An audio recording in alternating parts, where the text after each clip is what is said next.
Hello everyone, welcome back to my channel. Friends, இன்னைக்கு வந்து உங்களுக்கு என்ன ரெசிபி செஞ்சு காமிக்க போகிறோம்னா, நீங்கள் கெஸ் பண்ணுங்க பார்க்கலாம். இது என்ன ரெசிபி நாங்கள் செய்ய போகிறோன்ட்டு ஏதாச்சும் ஐடியா இருக்கா உங்களுக்கு? இங்கே பாருங்கள், மிளகு ரசம் தான் நாங்கள் வந்து இன்னைக்கு ரெசிபியாக உங்களுக்கு செஞ்சு காமிக்க போகிறோம். இது ரொம்ப குயிக்காக ஃபாஸ்ட்டாக செய்யக்கூடிய ஒரு ரெசிபி தான். இது எப்படி செய்யலான்ட்டு இந்த வீடியோவில் நீங்கள் பார்க்கலாம். இந்த வீடியோ உங்களுக்கு பிடிச்சிருந்தா லைக் பண்ணிக்கோங்க. இந்த சேனலை ஃபர்ஸ்ட் டைம் பார்க்குறீங்கன்னா சப்ஸ்கிரைப் பண்ணிக்கோங்க ஃப்ரெண்ட்ஸ். இப்போ வந்து பார்த்தீங்கன்னா ஃபர்ஸ்ட்டு மிளகு ரசம் செய்ய போகிறோம். அதுக்கு கேஸ் ஆன் பண்ணணும். ஸோ ஃபர்ஸ்ட் வந்து பார்த்தீங்கன்னா இது என்னென்ன அரைச்சி வச்சுருக்கோன்றதை சொல்கிறேன். ஸோ வந்து பார்த்தீங்கன்னா இது என்ன கலவை, இது என்ன அரைச்சி வச்சுருக்கோன்னு சொல்லிட்டு உங்களுக்கு ஒரு டவுட் வரலாம். இது என்னன்னா மிளகு இருக்கு இல்லையா, முழு மிளகு, பூண்டு, சீரகம், இது மூணுத்தையும் மிக்சியில் சும்மா குறைமா அரைச்சி வச்சுட்டா போதும். ஒன்றும் பார்த்தீங்கன்னா சும்மா லைட்டாக ஒரு அரைச்சிட்டு மிக்சியில் அதை ரெடியாக எடுத்து வச்சுக்கணும். அதுக்கப்புறம் பார்த்தீங்கன்னா ஒரு பாத்திரத்தில் சமையல் எண்ணெயை ஊற்றிக்கிறீங்க. ஒரு 2 ஸ்பூன் அது மாதிரி ஊற்றிக்கிட்டோமா. இப்போ என்ன பண்ணணும்னு பாருங்கள். ரசம் ரொம்ப குயிக்காக சிம்பிளாக செஞ்சிடலாம். அதுக்கு தேவையான பொருள் ஃபர்ஸ்ட் நீங்கள் ரெடி பண்ணி வச்சிட்டிங்கன்னா சிம்பிள் தான், டக்குன்னு செஞ்சிடலாம். இப்போ வந்து பார்த்தீங்கன்னா நம்ம கடுகு போட்டாச்சு. ஓகேங்களா, நீங்கள் ரசம் நிறைய சாப்பிட்ருப்பீங்க. சவுத் இந்தியாவில் ரொம்ப ஃபேமஸான ஒரு ரெசிபின்னு பார்த்தா ரசம் தான்.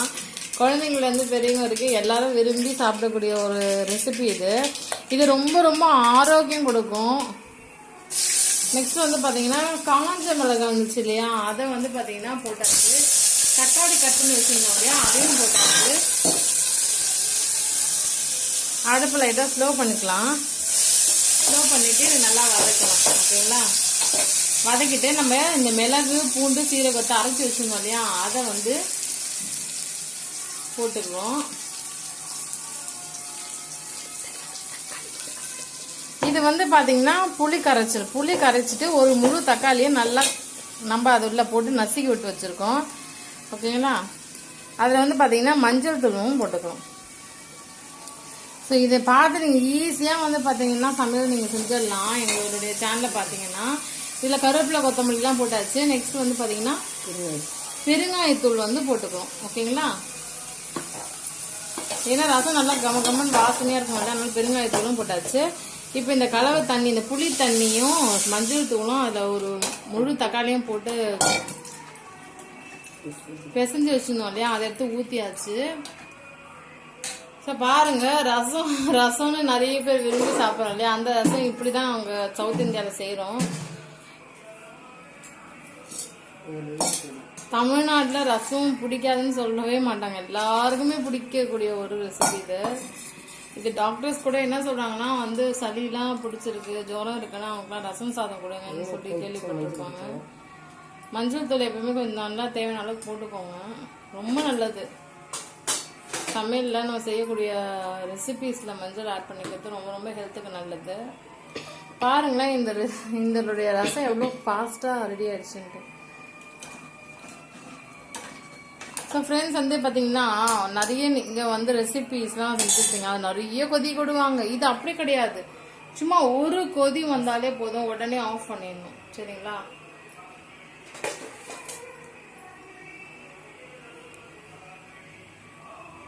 நான் நிறைய ஃபுட் ரெசிபீஸ்லாம் வந்து பார்த்தீங்கன்னா இந்த சேனலில் வந்து அப்லோட் பண்ணியிருக்கேன். அதெல்லாம் நிறைய டைம் எடுத்துக்கும், கிட்டத்தட்ட ஒரு 10 minutes கூட எடுத்துக்கும். ஆனால் இது வந்து பார்த்தீங்கன்னா சும்மா டக்குன்னு முடிச்சிருச்சு. வித்தின் 5 minutesல ஒரு ரசத்தை நம்ம வச்சிடலாம். எப்பவுமே நீங்கள் ஒரு விஷயத்த புரிஞ்சுக்கோங்க, நம்ம என்ன சமையல் செய்கிறோமோ, என்ன ரெசிபி செய்ய போகிறோமோ, அதுக்கு தேவையான இன்க்ரீடியன்ட்ஸ் எல்லாத்தையும் நீங்கள் முன்னாடியே ரெடி பண்ணி வச்சுக்கோங்க. ஸோ அப்படி நீங்கள் ரெடி பண்ணி வச்சிட்டிங்கன்னா டக்குன்னு செஞ்சிடலாம், அவ்வளோதான், ஃபாஸ்ட்டாக முடிஞ்சிடும். அப்புறம் உங்களுடைய டைம் ஸ்பெண்ட் பண்ணி இவ்வளோ நேரம் எங்கள் சேனலில் போகிற வீடியோஸ் எல்லாம், நீங்கள் ரெசிபிஸ் எல்லாம் பார்த்ததுக்கு எங்களுடைய ரொம்ப பெரிய தேங்க்ஸ். ரொம்ப தேங்க்ஸ். இவங்க தான் எங்கள் மம்மியை அடிக்கடிக்கு இந்த சமையல் வீடியோஸ்லாம் சமையல் பண்ணுறதெல்லாம் வாங்குவாங்கன்னு எங்கள் அம்மா தான் சமைக்கிறாங்க. நான் சும்மா வாய்ஸ் கொடுக்கறது மட்டும்தான். ஸோ பாருங்கள், இவங்க தான் அருமையாக சமைச்சு கொடுத்துருக்காங்க. எல்லாருக்கும் ஒரு ஹாய் சொல்லிவிட்டு.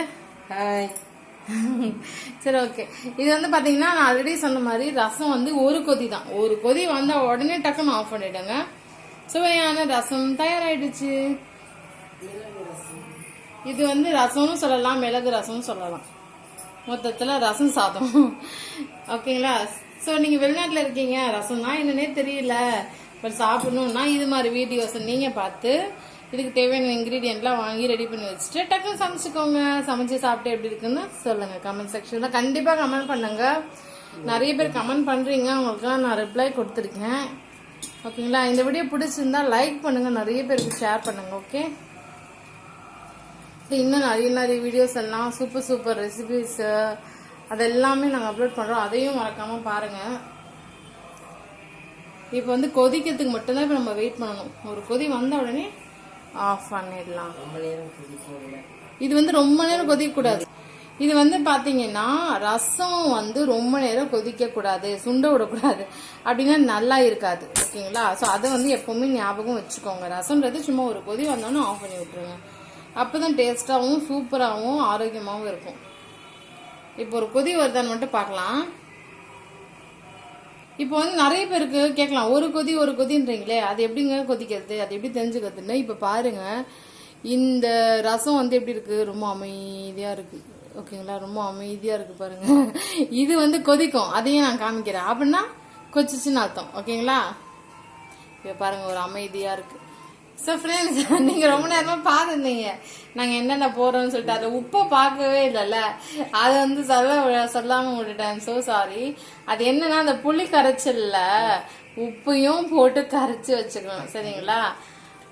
அப்போ வந்து மொத்தமா எடுத்து நம்ம இதை ஊத்திடுறோம்ல, அதனால உப்பு இருக்கும். ஏன்னா நிறைய பேர் இதை டேரக்டா அப்படியே பார்த்துட்டே இருந்தா அதே மாதிரி செய்வீங்க. இல்லை உப்பே போடலையா, நம்மளும் உப்பு போடாம செஞ்சிருவோம், அப்ப சாப்பிடவே முடியாது. அதனால வந்து பாத்தீங்கன்னா நீங்க தனியா உப்பு போடுறதாலும் போட்டுக்கோங்க, இல்ல அந்த புளி தண்ணியில கல் உப்பு போடலாம், இல்ல சால்ட் உப்பு போடலாம், போட்டுட்டு அதுல தக்காளி போட்டு கரைச்சி கூட நீங்க சமைச்சுக்கலாம். ஓகேங்களா? ஸோ உங்களுக்கு நான் கொதிக்கிறது காமிக்கிறேன். ஸோ இந்த வீடியோவில் நல்லா பாருங்க, இந்த ஓரம் முட்டையா வருது இல்லையா, அப்படின்னா கொதிச்சிச்சுன்னு அர்த்தம். பாருங்க, நல்லா கொதிச்சு வரது எப்படி தெரியுதுங்க பாருங்க. ஃபர்ஸ்ட் அமைதியா இருக்கும்போது எப்படி இருந்துச்சு, இப்போ கொதிச்சு வரும்போது எப்படி வருது பாருங்க. ஸோ அவ்வளோதான், கொதிச்சிச்சு. நம்ம வந்து பாத்தீங்கன்னா எப்படி கொதிக்குது பாத்தீங்களா? ஏன்னா நிறைய பேர் கொதிக்கிறதுனா என்ன அப்படின்னு கேக்குறீங்க. இதான் கொதிக்கிறது. சரி, நல்லா சலன்னு கொதிச்சு வந்துருச்சு.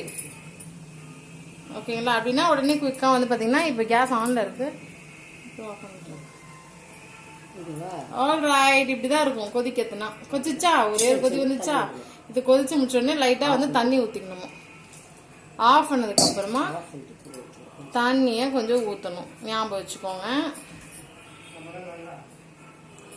சாப்பிடதான் சுட சுவையான ரசம் சாதம் சாப்பிடணும்னா நீங்க இது மாதிரி தான் மிளகு ரசம் செய்யணும். ஓகேங்களா? Okay friends, thank you so much for வாட்சிங். பாய். சூப்பரா இருக்கு ரசம், சூப்பரா இருக்கு. ஓகேங்களா? நீங்களும் இதே மாதிரி சமைச்சு பாருங்க. இப்போ பாருங்க, கேஸ் ஆஃப் பண்ணியாச்சு. டாடா பாய். நெக்ஸ்ட் வீடியோல வந்து உங்களை மீட் பண்றேன். டாடா பாய்.